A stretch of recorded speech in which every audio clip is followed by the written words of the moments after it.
नमस्कार। चलिए आज फिजिक्स के एक ऐसे नियम को समझते हैं जो सिर्फ एक इक्वेशन नहीं है। नहीं, ये तो ब्रह्मांड के एक बहुत गहरे राज को खोलता है। नाम है एम्पियर का परिपथीय नियम। ये वो चाबी है, आप कह सकते हैं, जो हमें दिखाती है कि बिजली और चुंबकत्व यानी इलेक्ट्रिसिटी और मैग्नेटिज्म असल में एक ही सिक्के के दो पहलू हैं। तो चलिए इसे मिलकर समझते हैं। कभी सोचा है कि जब किसी तार से बिजली मतलब करंट गुजरता है तो उसके चारों ओर एक इनविजिबल फोर्स फील्ड, एक मैग्नेटिक फील्ड कैसे बन जाता है? ये कोई जादू वादू नहीं है, ये है प्योर साइंस। और इसी सवाल का जवाब वो छिपा है एम्पियर के नियम में। तो सबसे पहले ये समझते हैं कि आखिर ये नियम है क्या, मतलब इसका कोर आइडिया क्या है।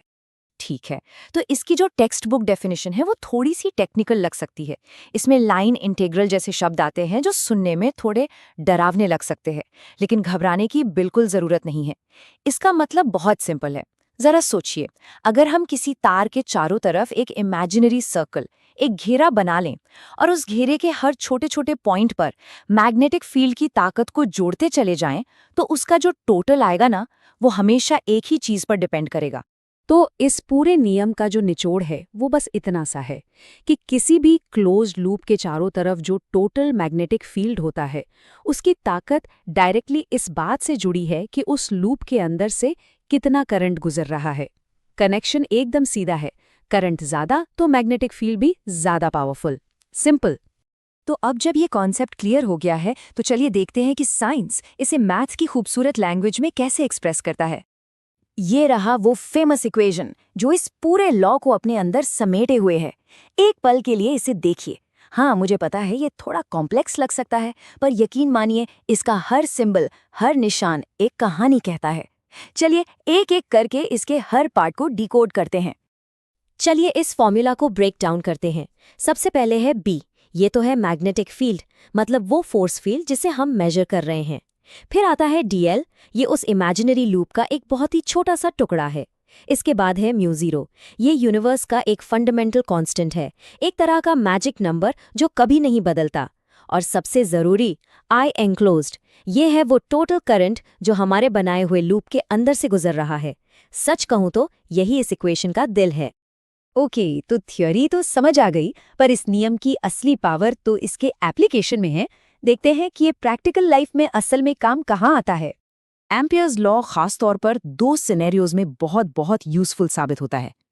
पहला, जब हमें एक बहुत लंबे सीधे तार की वजह से बने मैग्नेटिक फील्ड को कैलकुलेट करना हो, और दूसरा एक सोलेनॉइड, अरे वही जो स्प्रिंग की तरह लिपटा हुआ तार होता है, उसके अंदर का मैग्नेटिक फील्ड पता लगाना हो। तो पहले बात करते हैं सीधे तार की। इसके लिए एम्पियर्स लॉ हमें ये बहुत ही सिंपल और एलिगेंट फॉर्मूला देता है। इस फॉर्मूला की मदद से हम तार से किसी भी डिस्टेंस r पर मैग्नेटिक फील्ड B की एग्जैक्ट स्ट्रेंथ का पता लगा सकते हैं। अब इस फॉर्मूला से दो बातें तो बिल्कुल साफ हो जाती हैं। पहली, अगर हम तार में करंट यानी I बढ़ाएंगे तो मैग्नेटिक फील्ड B भी बढ़ेगा, डायरेक्ट रिलेशनशिप है। और दूसरी बात, जैसे जैसे हम तार से दूर जाएंगे, मतलब R बढ़ेगा, तो मैग्नेटिक फील्ड तेजी से कमजोर होता जाएगा। Inverse relationship. मेक सेंस है ना? अच्छा, अब आते हैं सोलेनॉइड पर। इसके अंदर का मैग्नेटिक फील्ड बड़ा स्पेशल होता है। पता है क्यों? क्योंकि ये अंदर लगभग हर जगह यूनिफॉर्म यानी एक जैसा और बहुत पावरफुल होता है। और इस सिंपल से फॉर्मूला से हम उसकी स्ट्रेंथ आसानी से निकाल सकते हैं। अब यहाँ एक नया कैरेक्टर है N। ये N क्या है? इसका मतलब बस इतना है कि पर यूनिट लेंथ, मतलब मान लीजिए 1 मीटर लंबाई में तार के कितने टर्न्स हैं, कितने फेरे हैं।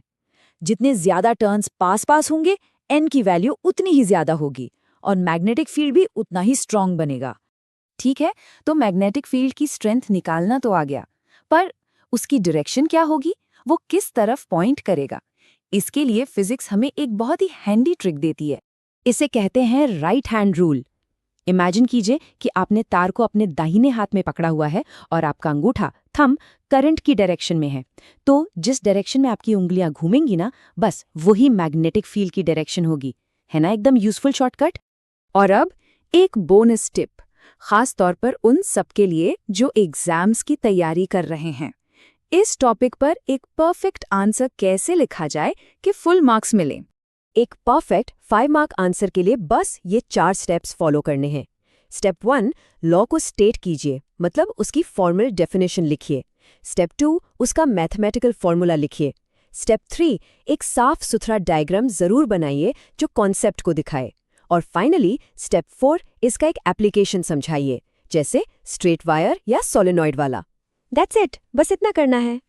तो आज हमने एम्पियर्स लॉ को काफी गहराई से समझा, लेकिन जाते जाते एक सवाल के साथ छोड़ता हूं। जरा सोचिए, कैसे ये एक सिंपल सा दिखने वाला नियम उस ग्रैंड थियरी की नींव बनता है जिसने इलेक्ट्रिसिटी और मैग्नेटिज्म को हमेशा के लिए एक कर दिया। हाँ,